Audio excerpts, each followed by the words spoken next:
हम बता दें कि ओपिनियन पोल के दौरान जो हमारा सवाल था वो ये था कि मौजूदा राज्य सरकार का कामकाज कैसा है, तो 47% जो लोग हैं उन्होंने इसे बहुत बेहतर माना है, जबकि 30% लोगों ने इसको संतोषजनक यानी सेटिस्फैक्टरी माना है। जो बड़ा आंकड़ा है 47% का, वो कह रहा है कि भाई बहुत शानदार है। मौजूदा राज्य सरकार के कामकाज को 19% लोगों ने बेहद खराब बताया है। यानी 47% लोग अगर सेटिस्फाइड हैं और उतना ही वोट परसेंटेज जा भी रहा है इस पूरे गठबंधन को, तो कुल मिलाकर लोग खुश हैं एकनाथ शिंदे से बतौर मुख्यमंत्री। उप मुख्यमंत्री जो है वो देवेंद्र फडणवीस हैं। 4% लोग राज्य सरकार के कामकाज पर कोई टिप्पणी नहीं करना चाहते। यानी यहां पर जो आंकड़ा बड़ा है वो बीजेपी के साथ है। अब हम दूसरा सवाल भी आपको फटाफट दिखा देते हैं। मुख्यमंत्री के तौर पर एकनाथ शिंदे का कामकाज कैसा है, क्योंकि ये कहा गया था कि साहब उद्धव ठाकरे जो हैं वो बड़ा अच्छा काम कर रहे थे। उद्धव ठाकरे ये दावा भी करते थे कि विकास की सरकार है, हम विकास को आगे बढ़ा रहे हैं। तो ये सवाल बहुत अहम हो जाता है कि एकनाथ शिंदे का कामकाज कैसा है। इस सवाल पर जब महाराष्ट्र के लोगों की राय हमने जानी तो 51% लोग यानी आधे से ज्यादा लोग जो है वो ये मान रहे हैं कि बहुत शानदार, बहुत बेहतर है। 27% लोग इसे सेटिस्फैक्टरी मान रहे हैं। यानी अगर आप इस पूरे आंकड़े को जोड़ दें तो एक लगभग 78% हो जाता है बहुत खुश और सेटिस्फैक्टरी। 17% लोग जो हैं वो सिर्फ नाराज नजर आ रहे हैं, जो कहते हैं भाई खराब है, जबकि 5% लोग शिंदे सरकार के कामकाज पर कोई राय नहीं देना चाहते। तो इन दो सवालों में, तो सरकार कैसा काम कर रही है और मुख्यमंत्री कैसा है, इसमें दोनों में एक बड़ा आंकड़ा जो है वो शिंदे सरकार के साथ है और बतौर मुख्यमंत्री एकनाथ शिंदे के साथ है। समीर जी, क्या मायने इस आंकड़े के निकाले जाए? मुझे लग रहा है कि ये बहुत बेहतर प्रदर्शन है एकनाथ शिंदे का, देवेंद्र फडणवीस की टीम का। लेकिन मुझे एक बात भी देखना है कि अभी देखिए पिछले 2 महीने पहले कस्बा पेश पूर्णा में कस्बा पेट उपचुनाव हुआ था, उसमें कांग्रेस जीत गई। 25 साल से जो सीट बीजेपी के पास थी वो बीजेपी को हारना पड़ा। नागपुर और अमरावती टीचर कॉन्स्टिट्यूंसी के चुनाव बीजेपी हारी है। तो मुझे लग रहा है जमीन में जो रिजल्ट आ रहा है उसमें थोड़ा सा मुझे लग रहा है कि अभी भारतीय जनता पार्टी और एकनाथ शिंदे को काम करने की जरूरत है। और मुझे ऐसा लग रहा है कि अभी बीएमसी के चुनाव होंगे, पुणे म्युनिसिपल कॉर्पोरेशन के चुनाव होंगे, सारे नगरीय निकाय चुनाव होंगे। मुझे लग रहा है भारतीय जनता पार्टी और एकनाथ शिंदे जितने जल्दी इसको चुनाव कराएंगे उतने जल्दी जमीन पर किसकी क्या वास्तविकता है यह साफ हो जाएगी। मतलब आप ये कह रहे हैं कि बीएमसी का चुनाव जो है वो बड़ा निर्णायक चुनाव पूरे नगरीय निकाय चुनाव, खाली बीएमसी का नहीं, पब्लिक का इस जो सिंपैथी है या क्या इमोशन है पूरे महाराष्ट्र के नगर चुनाव होंगे, बीएमसी का होगा, टीएमसी का होगा, थाने म्युनिसिपल के होंगे, दूसरे नगरीय चुनाव होंगे, पंचायत के चुनाव होंगे, 121 नगर निगम के चुनाव होना है। तो ये तो बेसिकली एक मिनी ओपिनियन रहेगा। तो मुझे लग रहा है कि अभी तक सरकार ये चुनाव करवाने की तैयारी नहीं कर पाई है। मुझे लग रहा है सरकार के पास ग्राउंड से जो रिपोर्ट आ रही होगी उन्हें लग रहा होगा कि हमें और थोड़ा जनता के बीच काम करना चाहिए और उसके बाद चुनाव में जाना चाहिए। तो मुझे लग रहा है कि अभी तो एक तो सुप्रीम कोर्ट का निर्णय नहीं आया था एकनाथ शिंदे के विधायकों को लेकर, तो इसलिए भी वो चुनाव में नहीं जा रहे थे।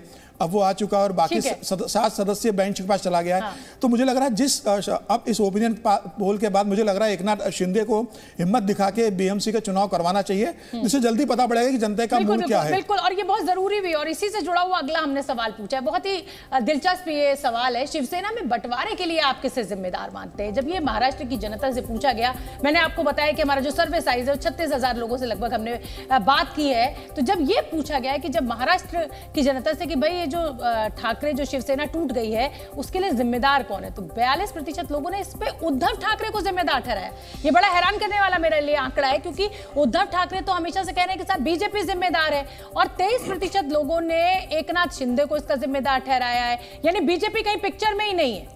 एक बड़ा आंकड़ा 42% का कह रहा है कि साहब उद्धव ठाकरे जिम्मेदार है, 23% कह रहा है कि एकनाथ शिंदे जिम्मेदार है। हालांकि कुछ लोगों ने यह भी माना है कि दोनों नेताओं को शिवसेना में जो बंटवारा है उसके लिए दोनों को बराबर का जिम्मेदार ठहराया गया, जबकि 5% लोगों ने इस पर कोई राय नहीं दी है। मनोज जी, इसमें तो बीजेपी कहीं है ही नहीं, जबकि एक नैरेटिव उद्धव ठाकरे के द्वारा या ये कहा जाए कि तमाम देश की विपक्षी पार्टियों के द्वारा यह सेट किया गया कि साहब बीजेपी जो है वो इसी रणनीति पर काम करती है, पार्टी को तोड़ दिया और सत्ता हासिल कर ली। नहीं, इसमें तो बीजेपी आप में कहीं है ही नहीं है। मैंने क्या बोला कि ये जो हिंदुत्व की भावना थी लोगों के बीच में थी, लोग एक्सेप्ट नहीं कर पा रहे थे। महाअखाड़ी जो बना था कहीं न कहीं शिव सैनिकों के अंदर और बीजेपी के अंदर भी मैं कहूंगा कि ये चीजें थी। तो बीजेपी के लोग अपने पार्टी के अगेंस्ट में वोट नहीं करेंगे, वो तो कहेंगे कि नहीं कहीं ना कहीं जी उधर है। मनोज जी इस आंकड़े से? मैं इसलिए हैरान हूं इस बात से कि लोग या तो उद्धव ठाकरे को कह रहे हैं या एकनाथ शिंदे को कह रहे हैं, जबकि आप भी जानते हैं कि एकनाथ शिंदे की जो महत्वाकांक्षा थी उसी को बीजेपी ने कैश किया। और कुछ लोगों ने तो यह भी कहा, कुछ एक्सपर्ट्स ने, कि साहब उद्धव ठाकरे ने क्योंकि सुनी नहीं बीजेपी की इसलिए उन्हें सजा दी गई। और इस सर्वे में तो बीजेपी का कहीं जिक्र ही नहीं है, इसलिए मैं हैरान हूं। नहीं, हैरानी इसमें बीजेपी के लोगों को घुसाना और ये समझना, हम तो ये समझ रहे थे कि शिंदे गुट के ऊपर किस तरीके के अंदर की पॉलिटिक्स थी और उसके बारे में लोग क्या सोचते थे। यहां बीजेपी को आप इंटर कराकर और उसके ऊपर वोट कराकर आप पूरी तरह से उनके अंदर की चीजों को राजनीतिकरण कर देती। वहां पे इस चीज को रोकने के लिए यहां से बीजेपी को हटाया गया था और ये जानने की कि भाई शिवसैनिक बिक रहे हैं। रिएक्शन सुनील जी आपका इसमें, इसके लिए बीजेपी जिम्मेदार नहीं है, उद्धव ठाकरे और एकनाथ शिंदे जिम्मेदार हैं? ये सब सच तो है कि उद्धव ठाकरे बहुत निष्क्रिय थे कोरोना के वक्त, और उस निष्क्रियता का उनको खामियाजा भुगतना पड़ा और उसका फायदा भी एकनाथ शिंदे ने लिया। तो ये दोनों जिम्मेदार है एक तरह से, लेकिन पर्दे के पीछे कहीं ना कहीं बीजेपी भी काम कर रही थी। ठीक है, अगला सवाल ले लेते हैं, क्योंकि अब ये तो निकल कर भाई जो महाराष्ट्र के लोग हैं वो कह रहे हैं कि साहब बीजेपी का इससे कोई लेना देना नहीं है, जो टूट हुई है इसमें एकनाथ शिंदे और उद्धव ठाकरे जिम्मेदार है। ज्यादातर लोग मानते हैं कि उद्धव ठाकरे ने जो गठबंधन का हाथ मिलाया उसकी वजह से ये टूट हुई। चूंकि देश में होने वाले ज्यादातर चुनावों में एनडीए हमेशा प्रधानमंत्री मोदी के कामकाज को मुद्दा बनाती है, इसलिए ये सवाल बहुत अहम हो जाता है कि भाई प्रधानमंत्री नरेंद्र मोदी जिनके लिए कहते हैं कि अब लोकप्रियता का ग्राफ गिर रहा है, तो प्रधानमंत्री नरेंद्र मोदी का कामकाज कैसा रहा?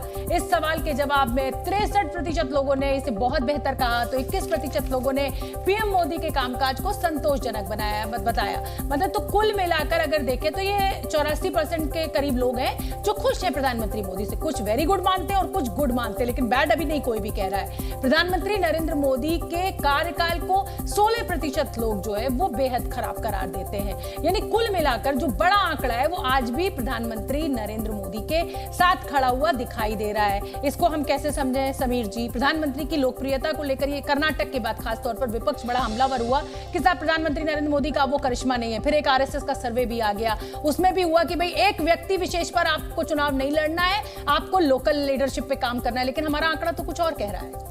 देखिए, प्रधानमंत्री नरेंद्र मोदी को कोई चुनौती नहीं है। जब से 2014 से प्रधानमंत्री नरेंद्र मोदी ने गुजरात का मुख्यमंत्री पद से आकर 2014 में देश के प्रधानमंत्री की बागडोर संभाली थी, मुझे लग रहा है पूरे 9 साल में प्रधानमंत्री मोदी ने जिस तरीके से काम किया, तो देश के ऐसे पहले प्रधानमंत्री है जो नॉर्थ ईस्ट में इतने लोकप्रिय है और दक्षिण में भी उतने ही लोकप्रिय है। 50 बार वह नॉर्थ ईस्ट का दौरा कर चुके हैं 9 साल के अंदर, जो किसी भी प्रधानमंत्री ने नहीं किया होगा।